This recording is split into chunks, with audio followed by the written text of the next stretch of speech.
Tirana është kthyer te fitoria në javën e 8 të Superligës pasi ka mundur në kryeqytet Teutën me rezultatin 2-0. Golat e vonshëm në pjesën e dytë me autor Muzakën dhe Devollin i ka dhuruar një sukses shumë të rëndësishëm bardhebluve të drejtuar nga Alban Tafaj. Ndërkohë formacioni dursak i Mireliosës megjithëse u mbrojt mirë për shumë minuta, çdoi në fundin e takimit duke dhënë mundësi kampionëve në fuqi të marrin 3 pikë të rëndësishme.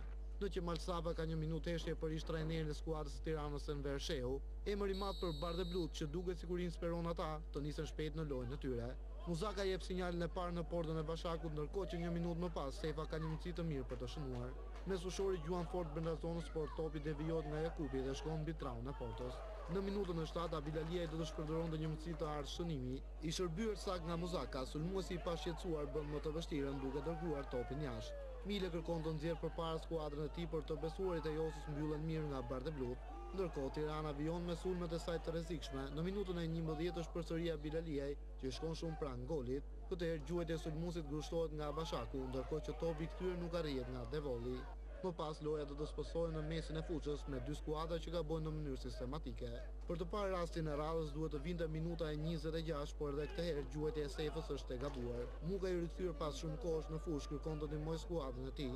Kapiteni bardheblu arkon sakt për Abilaliaj, por gjuajtja e tij me kokë është e lehtë dhe pritet pa problem nga Bashaku. Teuta provon të dalë përpara në fundin e fraksionit të parë, por aksionet e futbollistëve dursak nuk shqetësojnë Albanin. Minutat e fundit do të flasin për Tiranën që përsëri afrohet golit. Abilaliaj gjuan me kokë brenda zonës, por më parë Janku kishte sinjalizuar një pozicion në shloje. Pjesa e parë do të mbyllej me tjetër mundësi shënimi për bardheblut, por këtë herë Seva që nuk arrin të shtyjë drejt portës një top të hedhur në zonë nga Abraham. Duke lënë shifrat e paprekura për këtë pjesë, skuadrat kthehen më kërkuese për 45 minutat e dyta dhe menjëherë pas topit të parë, formacionet shohin nga portat të respektive. Rasti i parë i vërtet i takon Teutës. Mile ka në kokën e tij shansin për të shënuar, por brenda zonës gjuan mbi traun e portës. Vendasit reagojnë menjëherë dhe përgjigjen me Abilaliaj, që përsëri nuk arrin të kalojë portierin Bashaku. Ky i fundit duhet të bëjë një ndërhyrje vendimtare vetëm 4 minuta më pas. Devolli gjuan me kokë brenda zonës, por reagon portieri dursak që i thot jo golit. Rezultati do të mbetej pa ndryshuar deri në minutën e 77, kur Muzaka do të kalonte bardheblut në epërsi. Kombinim model me Osmanin dhe me fushori gjuan sakt brenda zonës duke ndalur topin në rrjet. Në minutën e 81, Muka sjell të tjera dritërima në portën e Teutës. Kapiteni Vendas tenton rrjetën nga këndi i djathtë dhe topi ndalet thuajse mbi vijën fatale nga Bashaku. Teuta përpiqet të reagojë, por sulmi i Josës nuk është në ditën e tij dhe ndalet pa shumë probleme nga mbrojtja bardheblu.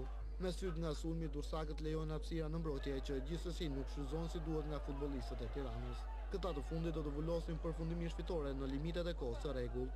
Muzaka gjen me arkimin e tij nga këndi Devollin brenda zonës, që me kokë mposhtë për të dytën herë Bashakun.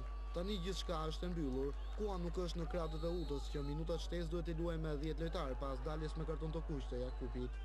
Ndeshja do të mbyllej me një gjuajtje të Miles, që gjithsesi ndalet nga Albani përpara se Janku të vërshëllente fundin.